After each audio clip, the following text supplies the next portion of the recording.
Hi everybody, this is Chef Frank at North Bend High School, Culinary Arts, and another video in our series.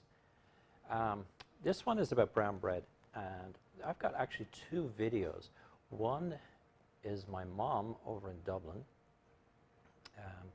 and she's putting together brown bread. She probably makes it a couple of times a week or whatever. My son Kieran is over there looking after them, and going to college and stuff. So he videotaped it for me, so you'll see two videos together.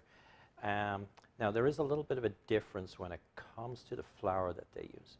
So in the video that I'm going to do here, and the brown bread, I'm going to combine two different flours to kind of give us that same roughness that the brown bread has back in Dublin, okay?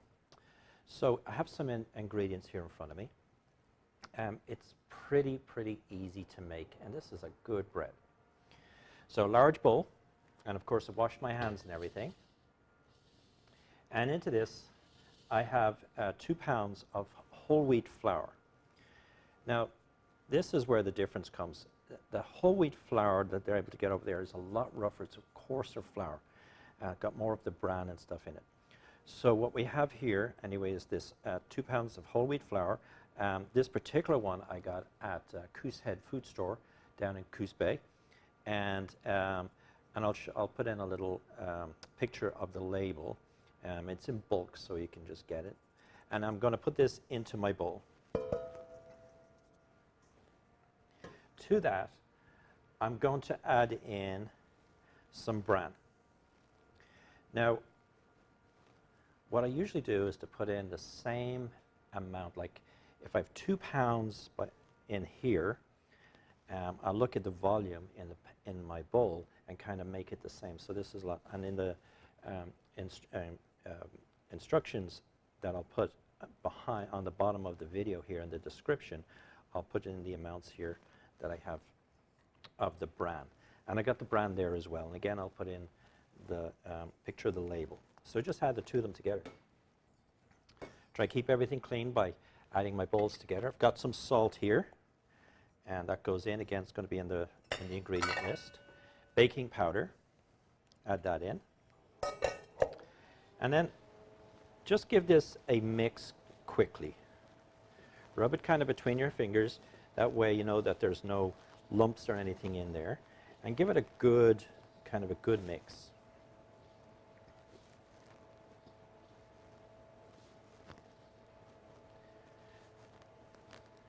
Okay, so that's that done. And here, I have a guava syrup. And again, I got it at Coos Head. Now, I use this quite a bit, but this is kind of the sweetener. You do not have to put this in. In fact, the recipe that you'll see my mom making, she doesn't put any sugar in. But you could use honey, or in this case I'm using a guava. You could even use a little bit of molasses, although you got to be really careful. That kind of can be a little overpowering. So I'm just going to add this in here. And then I have some buttermilk. So this is almost 2 cups of buttermilk. I'm just going to add some in. I'm going to add in a little bit at a time. Now, when you're making this, you can sometimes, you might want to make it a little wetter. It's kind of up to yourself. Sometimes when I'm making, I like to make it a little bit wetter, and it gives it a more moist bread at the end. Now the key to this is not to mix it too much, rather like making those scones. And we'll add the rest in. And we're just going to bring this together. There's no kneading involved. You can use a wooden spoon, you can use your hands. I just rather use my hands.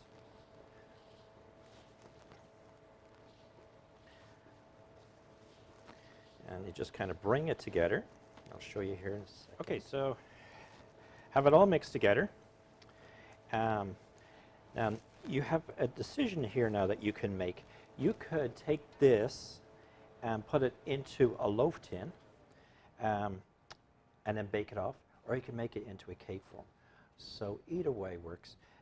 if you make it into a loaf tin, slicing it's going to be easier. You're going to have the same type of slices all the way down, but the traditional one was round like a cake. I want to do the cake way here. So next bit, I have my board here, my table. I'm going to add just a touch of flour.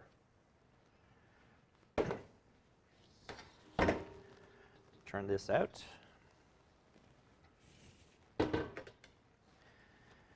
And then I'll just bring this together. And again, you don't want to over mix it. Okay, it's gonna turn out kind of tough on you.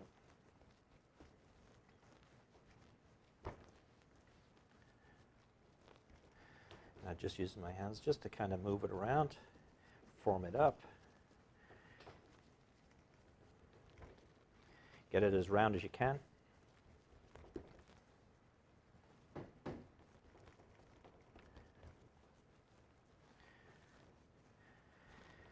Now, so have a board here, or a cookie sheet, some paper on it.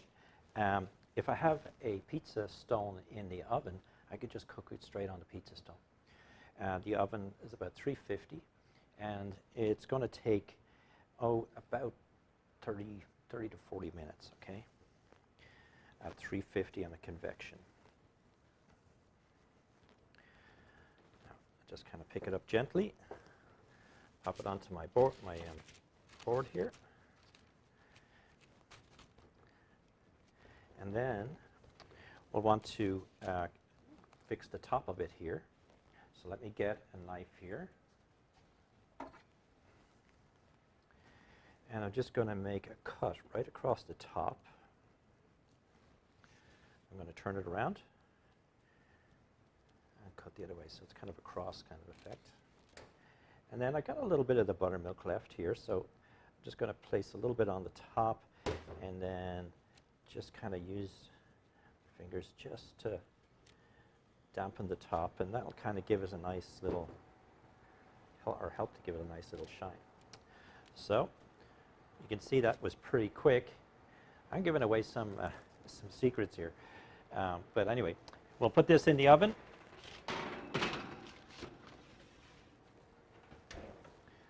350, and we'll let that cook out, and we'll see. Well, brown bread's ready. So just taking it out of the oven here. Got a nice loaf here, and I'll show you how to cut this now. Best to leave this until it's almost cold before you decide to cut it. You will need a bread knife, and the first thing we would do is just cut it in half. That looks good inside, and then I'll cut it again.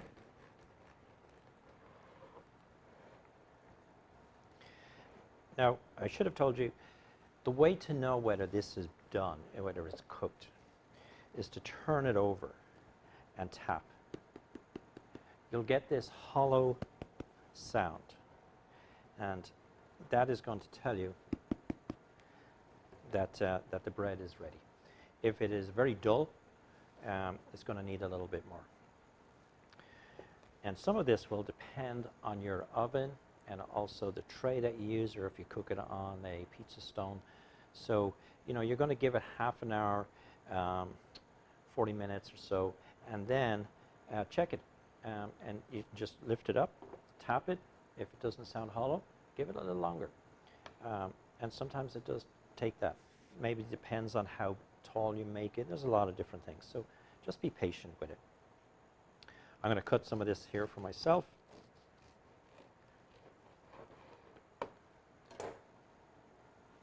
And you can see there, we've got a nice brown bread. You can see the little grains of bran and stuff in there. And what else, or what better to add to it, is some Kerrygold butter here. Anybody that knows me knows that I have a soft spot for this stuff. And just take a little bit. Get that butter on there. Now, if you make this, one of the good things about it is it freezes really, really well.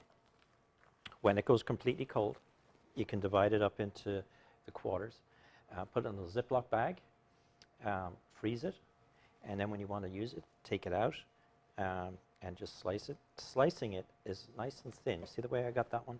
That's the best. Not big chunks of it. Other things you can do with it, breakfast.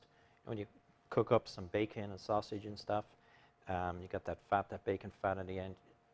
Maybe not the healthiest thing to do, but take some of this bread, slice of this bread, and put it in the pan. It'll soak up some of those juices. Toast it a little bit in the pan on one side. Flip it over if you'd like. You just do one side is great, and then put it with your bacon and eggs and stuff, and that's a breakfast for champions there. But I said it freezes really well, and just a great simple bread to make. So I'm going to try it. It's still a little warm and the butter's melted right in there.